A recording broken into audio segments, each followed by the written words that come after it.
இன்று இருக்கக்கூடிய இந்த மகானை பற்றி நாம் சொல்ல வேண்டும் என்றால், இவர் ஒரு அவுலியாவாக இந்த பகுதிக்கு வந்து மக்கள் பணி மட்டுமல்லாமல் இஸ்லாத்தில் சொல்லக்கூடிய அறநெறிகளோடு மக்கள் எவ்வாறு வாழ்வியலை வாழ வேண்டும் என்பதற்கு ஒரு முன் எடுத்துக்காட்டாக இருந்தவர் இந்த மகான் அவர்கள். வர இருக்கக்கூடிய சந்தனக்கூடியில் இருக்கக்கூடிய இந்த பகுதி மக்கள் அவருடைய ஆசையை பெற வேண்டும். பெரியபட்டினம் கிராமத்தை பற்றி சில வரலாற்றுகளை நான் சொல்ல வேண்டும் என்று நினைக்கின்றேன். சிலப்பதிகாரம் தொட்டு பெரியபட்டினத்துடைய வரலாறு இருக்கின்றது. வணிக துறைமுகமாக இருந்திருக்கிறது. அரபு நாடுகளோடு இலங்கை நாட்டோடு வணிகத்தை செய்திருக்கிறோம் என்பதற்கு எடுத்துக்காட்டு. சேது மன்னருடைய ஆட்சியில் இது இருந்தாலும் பாண்டிய மன்னருடைய துறைமுகமாக விளங்கி இருக்கின்றது. இவர் மகத்தான ஆறு கப்பலாறு என்ற ஒரு ஆறு ஓடி இருக்கின்றது. அந்த கப்பலாறின் மூலமாகத்தான் வணிகத்திற்காக அரபு நாடுகளிலும் பல்வேறு நாடுகளிலும் நம்முடைய பகுதிக்கு வந்திருக்கின்றார்கள். நம் தமிழ் பகுதியை சார்ந்த மக்கள் அந்த கப்பலாறின் மூலமாகத்தான் பிற அரபு நாடுகளுக்கு சென்றதற்கான பல்வேறு ஆதாரங்கள் இருக்கின்றது.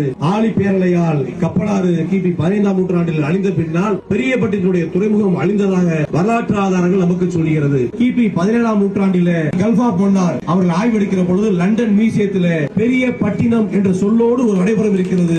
அந்த அளவுக்கு ஒரு வரலாற்று சிறப்பு மிக்க இந்த ஊரிலே நடக்கக்கூடிய விழாவில் எல்லா புகழும் இறைவனுக்கு.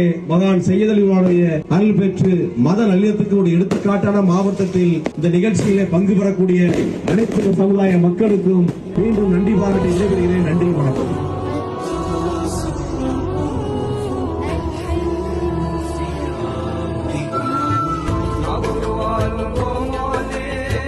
ये